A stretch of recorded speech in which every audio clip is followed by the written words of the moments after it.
Kalau ibadah itu ada namanya ibadah badan dan ada ibadah hati. Sebagaimana dosa juga sama. Ada dosa badan, ada dosa hati. Kalau ibadah badan, sholat, zakat, haji, jihad. Kalau ibadah hati, ikhlas, keyakinan, tawakal, itu semua berhubungan dengan ibadah hati. Tentu kedua jenis ibadah ini harus berhubungan satu sama yang lain. Karena ibadah badan, sholat, zakat, jihad, haji nggak diterima kalau tanpa keikhlasan, tanpa keyakinan. Ibadah hati juga tidak cukup kalau tidak diikuti dengan ibadah badan. Orang yakin dengan Allah Subhanahu wa ta'ala, orang yakin ada itu surga, tapi dia nggak pernah sholat, dia nggak pernah bayar zakat, dia nggak bakti dengan orang tuanya, dia tidak berjihad, tidak haji, maka berarti tidak ada gunanya. Makanya satu sama yang lain berhubungan. Tentu ini kalau kita bicara tentang ruang lingkup ibadah. Ruang lingkup ibadah. Kita masuk kepada ruang lingkup dosa.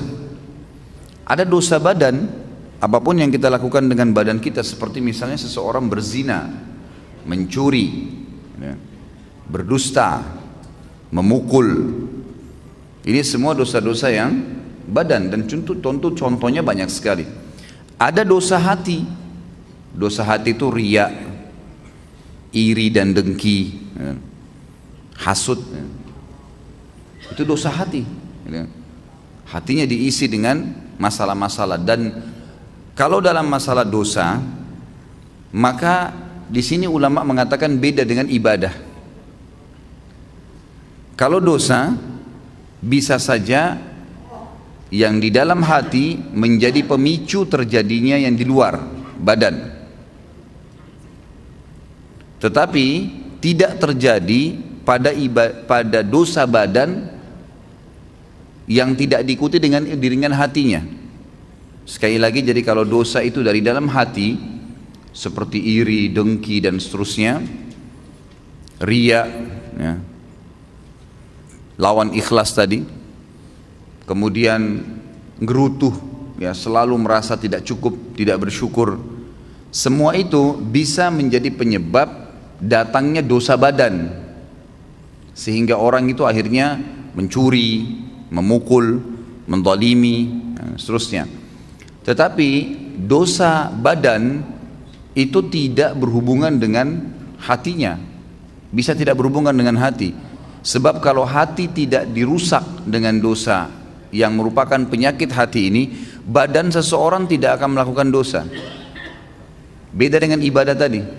Kalau ibadah yang dalam hati berpengaruh pada badan, bahkan sangat berhubungan. Kalau orang tidak ikhlas, sholatnya nggak diterima, gitu kan? Tetapi kalau dosa berbeda.